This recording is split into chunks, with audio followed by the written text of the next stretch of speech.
It has been 3 months to the day since I uploaded my first video and kickstarted my Lego city, and now I want to take some time to take a look at the progress I've made so far and to talk about my intentions for the future. How's it going, and welcome to the video. I think the best starting point is going to be the beginning and talking about the shelves, because I've had several people ask where I got the shelves from, and I know I've addressed it in previous videos, but there's probably people that are new to the channel and may not have seen those videos. These shelves are from Wix, and whilst I have 3 shelves to build the Lego city on, each shelf is made up of 4 individual shelves.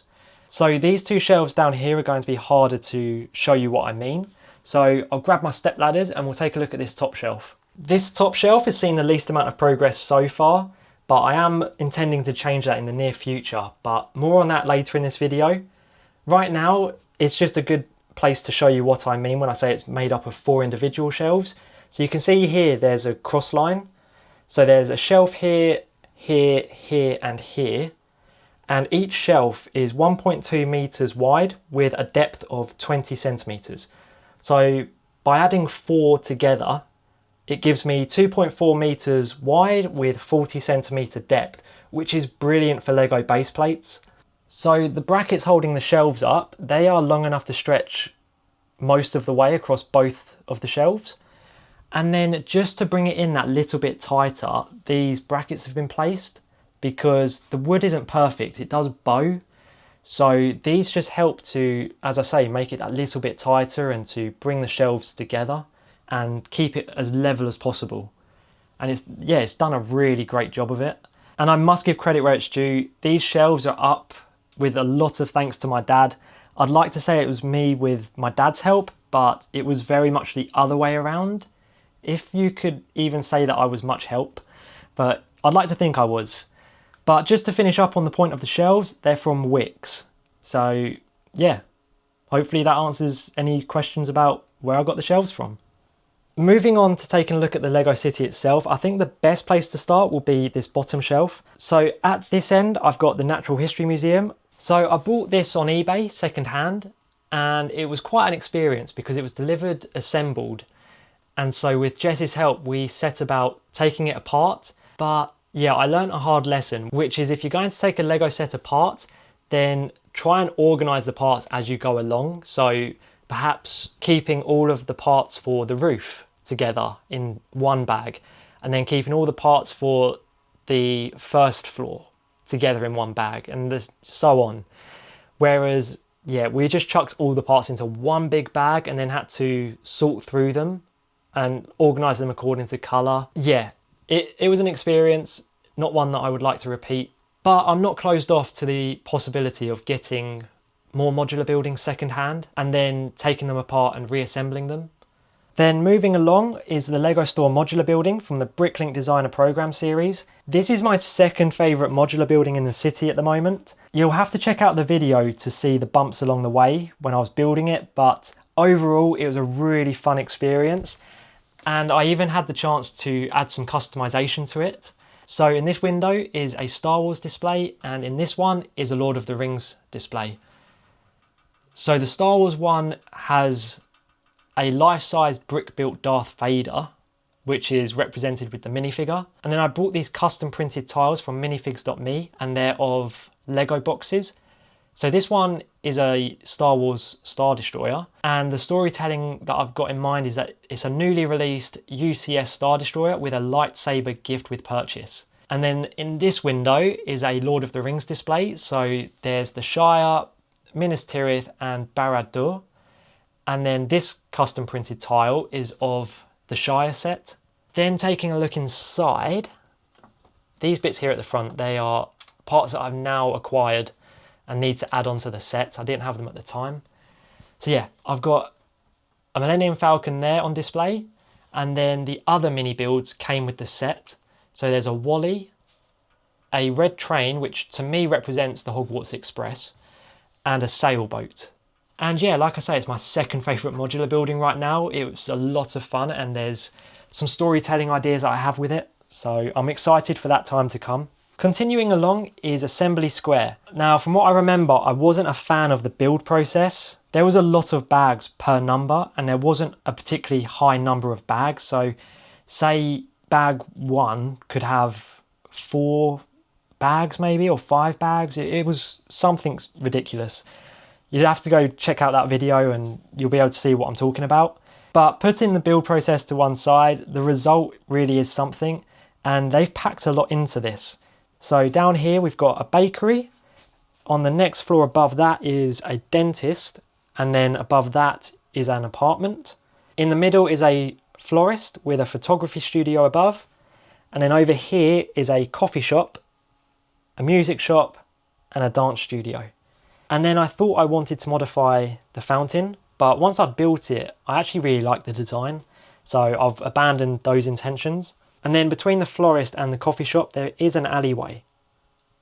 So next to Assembly Square, I have the Tudor Corner, the one that's responsible for all of this Lego City building that I'm doing. This is the first Lego modular building that I bought, and considering I've been back into Lego for the last 5 years, I don't think I've done too badly to go 5 years without picking up a modular building and then having it snowball into a Lego City. There was something about this building that drew me to it. I think it might be nostalgia, living in England and then seeing the Tudor style build in this set. And then also the fact that I like Blackadder, which is an older sitcom that was on TV in the 80s. I think that also tapped into it as well. But regardless, yeah, this set really appealed, and in January this year I picked this up whilst it was on sale. And yeah, as I say, it evolved into this whole Lego City building project. So the really exciting thing about the Tudor Corner is that I'm going to be adding another one here. Now, it would be weird to have 2 Tudor corners built exactly the same next to one another, which would mean having 2 of the old guarded inns and 2 haberdasheries. So with the second one, I'm going to be making some modifications. I will be changing the haberdashery to something else, which I'm just keeping on the down low for the time being, but I'm really excited with the idea that I have for that. And then the old guarded inn is going to be changing into Mrs. Miggins' Pie Shop from Blackadder.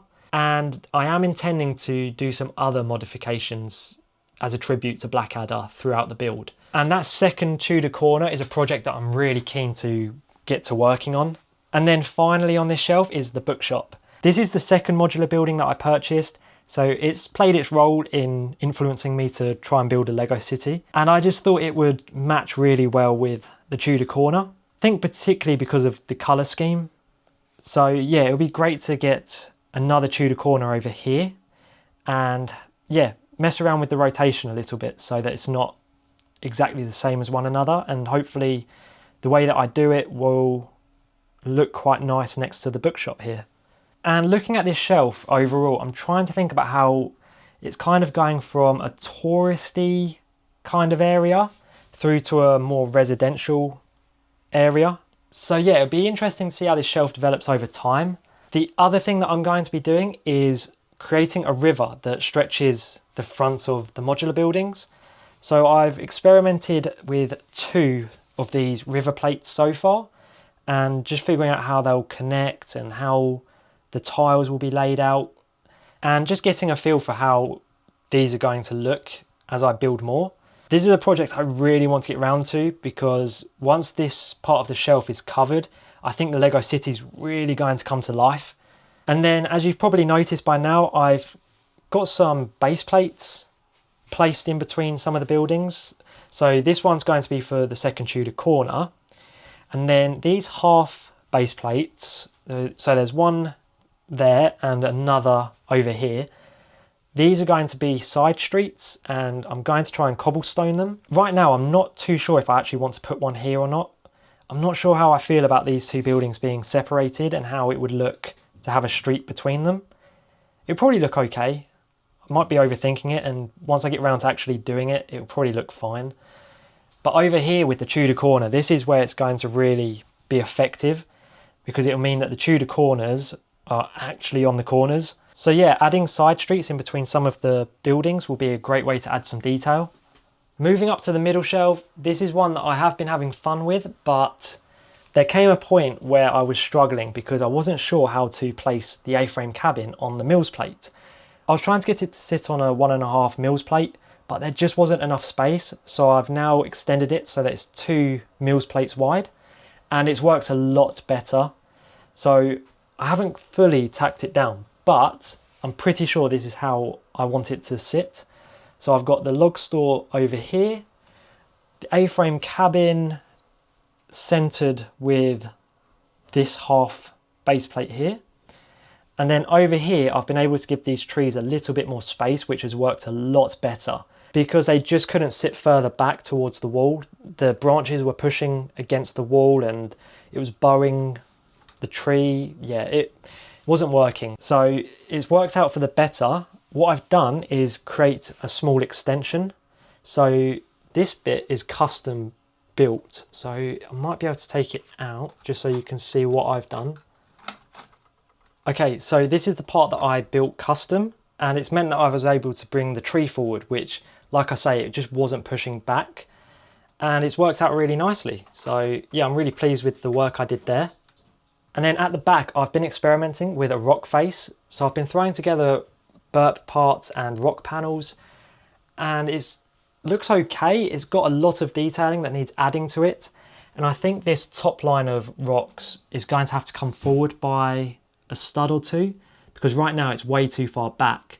But I'll let you know in just a little bit why I need the space back here. So that's the A-frame cabin for the moment. And then along here with these blue half base plates, this is going to be a river again, but I'm going to design it differently to the one down here. In this space here is going to be an expansion for the botanical garden. That's a project I really do want to work on. It might be the next one. It's just something that I'm really keen to get going on, and I've been ordering parts and pieces, and I've bought a couple of Lego sets that I'm going to repurpose for it. So I'm very excited for this project. Next is the botanical garden. And then for this space over here, I have a set on order from the Bricklink Designer Program series, which is the University of Science. And I think that set, along with the botanical garden, are going to be great together. So I've got to wait until November for the University of Science to be delivered, hopefully, according to the schedule at least. And then the river will continue along the front. And then I'm going to have to find somewhere else to house these things. I've got a Lego box which has the Hogwarts Express to build. And then I've got these tubs, yeah, and these trays that I'm going to use for organising parts as and when I need to. And then I also have a gift with purchase here. That's going to be used for the botanical garden expansion. Now, taking a look at the top shelf, as I mentioned earlier, this is the shelf that's had the least amount of progress made. And that's partly because I just don't quite know how to execute my idea for it. I was really pleased with how I expanded Hogsmeade Station. I still am. I look at this and yeah, I'm really pleased with my work on it. And I do need to finish building it on the backside. So I'm excited that I've got this to come back to and to do more to it. So I need to enclose this part of the build and then just keep working and yeah, finish off this side of it. And then I would like to create some kind of like trees and cliffs and whatever else, just to kind of give it a bit of an illusion, at least give it something of a background. And then there'll be a train line going along here, and then it will probably snake inwards and then finish at the back of Brickcross Station. So I think that's going to be quite a nice design, to have the train line curve round halfway along the shelf. The bit that I'm really struggling with is my idea to have something of a micro scale London, and then the suburbs, and then the countryside. The countryside might not be micro scale, that would probably end up just being to the scale of the rest of the Lego city. But when it comes to a city and the suburbs, I'm trying to rack my brains over how I represent the rooftops. I have got a pab order with parts and pieces to use for that. But anyway, we'll see. I'll digress for now. Yeah, we'll see what happens. At this point, I want to talk about upgrading the Lego city, and I'm going to do that in two ways. The first is to add backgrounds, which I'm incredibly excited to be doing. I wanted to wait until the Lego city was developed to some point, which I think now is a good time. And so by waiting, I'm hoping that the backgrounds will feel more effective. I've bought 6 posters that have acrylic sticker backs, so they'll need to be stuck to some boards. So I need to go and get some boards that are cut to size, and then they will slide down behind the buildings, which is why I was mentioning earlier, these rock panels need to come forward because I need the space down the back to slide those boards down. And then the other way in which I want to upgrade the city is to add light underneath the shelves. So I've got these strip lights. They're very slim and they're very effective. So I've got 12, and as you can see, yes, very effective. And you can change the brightness. You can also change the tone of the light. And the idea is that they'll sit underneath in this space, and this space. And the same on this shelf in the middle. And there'll be 2 per gap. So there'll be 1 there and 1 at the back, just to balance it out. And as you can see, they are very effective.